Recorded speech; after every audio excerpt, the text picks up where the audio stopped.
Good morning, everyone. Thanks so much for joining us on the Good Morning Show, or at least the After Good Morning Show, or in other terms, After GMS. It is Tuesday, November 15th. I'm Tracy McCain here with Megan Malaris, Christian Morgan, Hello. and Matthews.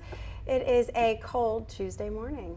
Sure is. Yeah, rainy, cold, feeling more like January than November. It's like we're skipping over Thanksgiving and this joyful time and heading straight to the dreariness of winter. A little perspective here. The average high temperature right now is about 61. We'll be lucky to even get to 40 this afternoon. So it's a cold one. Anything to keep you warm, anything to keep you dry. That's what you need today. Temperatures hover right around 40 for pretty much most of the day, if not dropping down into the upper 30s for a good chunk of the afternoon. As you look live across our weather camera network in the Triad, of course, you can see the clouds. You can see the rain arriving now, and it's just light rain for most of us.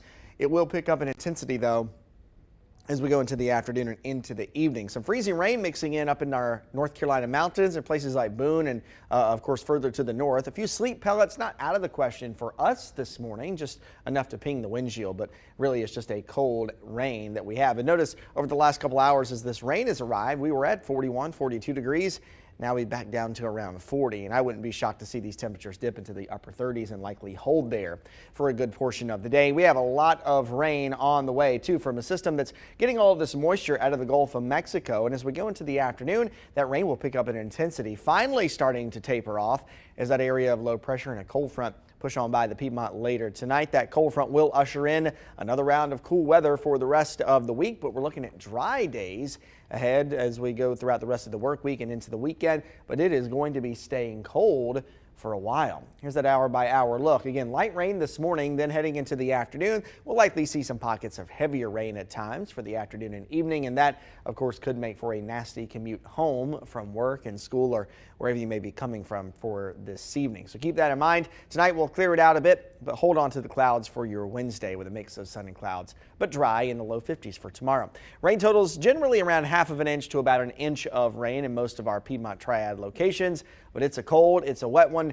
Really just kind of a raw day of weather, if you will. Cold, steady rain. We don't really use the term washout very much, but today is one of those days where I'm going to use that. It is going to be wet all day long. Even as we clear out overnight, we'll hold on to the cloud cover, and that will help keep us just a shade warmer than we would be otherwise. So while we likely won't see freezing temperatures, we still drop down into the upper 30s overnight heading into your Wednesday. Low 50s tomorrow will feel like a bit of a heat wave after today, and then we hang on to the cold weather. Temperatures in the mid and upper 40s through the end of the work week and into the weekend, but we stay dry all the way through early next week. It's pretty hard to believe this because the temperatures don't really allow it, but it is Thanksgiving next Thursday. That's hard to believe. It is hard to believe, right? This year kind of just flying by. Well, it's time to make room in your refrigerators and in your belly. Today is National Clean Out Your Refrigerator Day. So we wanted to think about this. Let us know what's hidden in your refrigerator, because there might be a surprise found in the way back. That sounds scary. A surprise you don't want to find in the back. Well, and that would be a surprise, right?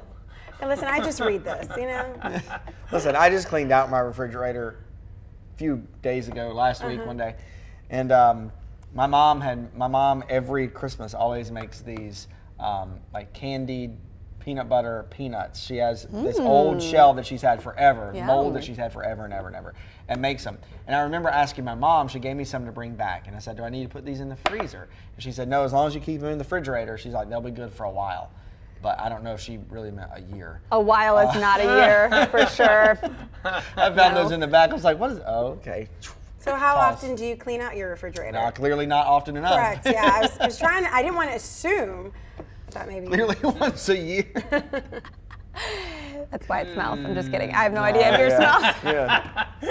Put a box of baking soda in there and get rid of That's the right. odor, right? I know.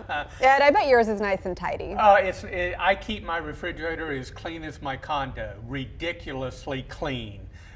More than the average person, for sure. Payday's Friday, so I need to go grocery shopping. My refrigerator is pretty empty right now, but I don't let things hang around very long. Not only do I have a big appetite, but when something gets to the borderline of being unfresh, it goes in the garbage. Yeah. Yeah. See, I have a habit of when I know things are expiring in the refrigerator, I'll put them in the freezer, and then our freezer gets so cluttered, I forget what's in there, and then there's no room in there, and then it comes flying out one day when I'm trying to look for something. It's a big mess. Exactly. No, seriously. And so we invested recently in a chest freezer for like big stuff, which is where we're storing our turkey. Because, you know, there's a turkey shortage this year. It's difficult to find turkeys already. They're more expensive because of the avian flu. So we invested in a big bird. It's frozen, chilling, literally in the freezer. Yeah, so I clean mine out often just because we are in and out of it all the time because of the number of people that are in our home right now. So Things probably don't last long in your fridge. they don't, right? I don't really ever have to throw things away. You know, fruit never goes bad because we eat it all. Milk never goes bad because we drink it all. So we just kind of, you know, keep it moving. I do like, you know, wipe it out though, because you never know. Juice can spill, milk can spill, you know, all those things. But I'm I just consider it like you clean out your dishes in the sink. You know, it's the same thing to me. Like you clean your countertops. I just feel like it's the same thing. It's part of your kitchen. But I can understand why a lot of people don't clean it out as regularly, because it's not like it's the thing that you see. I think the freezer is harder to you know, because everything you put in the freezer, you know, is going to last a while. Right. And you put it in there, you're like, oh, I'll come back to that later. Oh, I'll come back to that later, and then it gets late. Right. And then it's frozen. Freezer burn, and it's not good anyway. I pick the ice off of it. Ice crystals. Yeah. Right. So Bobby said he found some Eggos in the back of his freezer, strawberry flavored. Hopefully you ate them. If they were still tasty. LeVar said, I think there's some chocolate cake in the back of his fridge. These are some nice treats that you're finding. Dana said, when you live a life on the road, you don't have that problem. Just water, juice, and fruits in her refrigerator. Gerald said, making room for some Christmas tree cake and some ice cream. There you go. Sounds tasty. Yes. All right, this was a fun first conversation, making us very hungry. I'm sure we'll be talking more about this heading up to Thanksgiving. All right, let's get to your morning headlines before we take a final look at that forecast you want to know about. The community in Charlottesville, Virginia is grieving. Students had a vigil last night after 3 University of Virginia football players were killed and another 2 were hospitalized in a shooting Sunday night. The picture you just saw was that of the suspect, 22-year-old Christopher Darnell Jones, a former member of the school's football team. He is now facing charges of second-degree murder. University President Jim Ryan says police do not yet have a full understanding of the motive or even the circumstances. Classes at UVA are canceled today as the university continues grieving. Well, it seems as though Carolina Panthers owner David Tepper has met an agreement with the city of Rock Hill, South Carolina, after a project to build the Panthers training facility fell through. The company, which is owned by Tepper, settled with the city and must pay out $20 million. Both sides also have to drop lawsuits that are currently working their way through the court system against each other. The city now takes control of the land where the site was supposed to go. A new apartment complex is coming to downtown Greensboro. You might have noticed the construction now underway on North Spring Street right off of Battleground Avenue. The complex will have 112 units for rent. The developer plans to open it in summer 2024. Summit Aviation opened a new office on Burgess Road right near PTI Airport. It is a larger space than the former plant in Kernersville. The airplane parts manufacturer also has offices in 2 other states. The company plans to add as many as 20 new jobs to its new facility. Making sure your vote is counted is the Board of Elections' goal in canvassing the votes. It is a part of the process every year to increase transparency. They want to make sure the numbers add up. That's right. WFMY News 2's Itinese McMiller is taking a look at how that process works. This process is very important whether it's a tight election or not. Canvassing ensures that the election is secure, accurate, and transparent. Board of Election officials will complete a hand-to-eye audit count of 2 randomly selected precincts to catch any issues with reporting or technology from Election Day. From there, canvassing will begin. And Guilford County voting officials say so far they have a little more than 1,000 absentee ballots to count. On top of that, there's about 900 provisional ballots to review. They're looking at postmark dates, if ballots have the necessary signatures, and double checking if folks were registered to vote. Election officials say a good amount of provisional ballots will not count, but even if all ballots were approved, it wouldn't change election results. We've got fairly wide margins in all of our races, and at this time, with the provisionals and with the ballots that have come in thus far today, we don't have a lot with what we have to count. We're still getting there. We're still pulling that number together, but I don't think it's going to change anything ultimately. Guilford County canvassing will take place Thursday and Friday.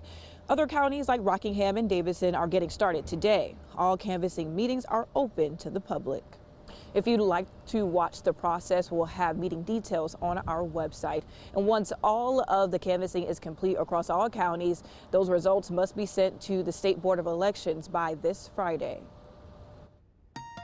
Well, a wet and cold day. You'll need the umbrella and you'll need the coat as well. As the rain moves in, temperatures will be holding into the upper 30s to near 40 today. Rain could be heavy at times this evening. It'll move out probably before midnight tonight. Half of an inch, maybe a few spots upwards of an inch of rain. Some morning clouds will give way to more of a mix of sun and clouds on Wednesday, and that'll be our warmest day, relatively speaking. We'll be up into the lower 50s. And then Thursday, Friday, and right on through the weekend, more cold temperatures well below normal for this time of year. Normal high 61. We're going to be into the mid 40s. Our normal low is 39. We're going to be into the upper 20s. So this cold weather is going to hang around for a while. Yay. I know you're excited about that. So excited. Chapstick weather for the rest of the week. That's it. Yes, Yeah. and thick, heavy lotion. It's going to be more than Bath and Body Works can stand. It's got to be that thick, like Vaseline type stuff. Stuff that just hangs there. Yes. Thick. It's just Yeah. not going anywhere. Thick. I wore the heavy parka to work today. The Ugg boots were on. I got tights on today. Ready to go. Staying warm. All right. Well, thanks so much for joining us on After GMS. We will see you back here tomorrow for more great conversations. We'll take a look at that 7-degree warm-up, too. Woo! Winning. Big time. Take care, everybody. Have a great day. See ya.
Read this, yeah.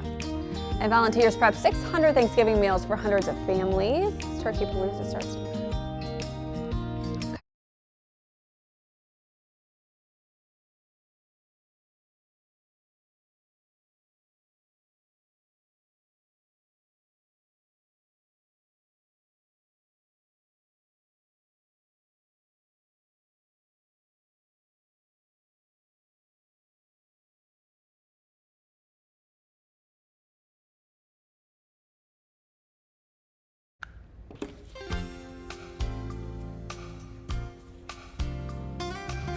I think that one's too slow, right? I liked the one before it.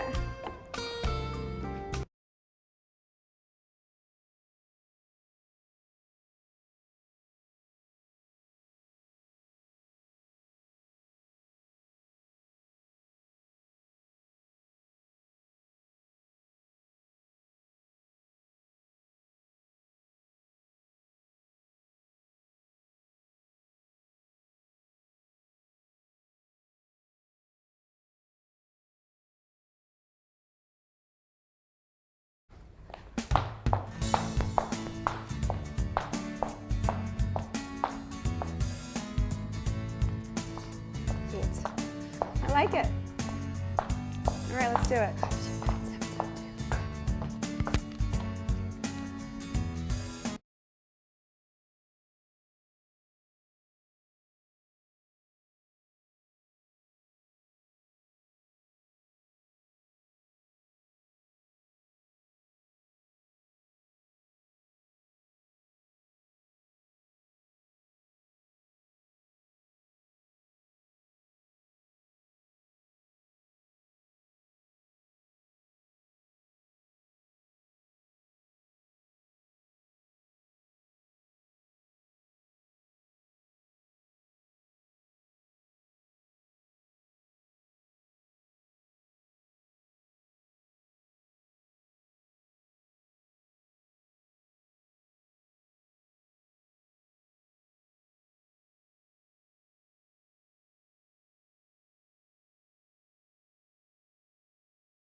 It's giving season. How a simple bowl of soup and bread makes a big difference in our community. And 600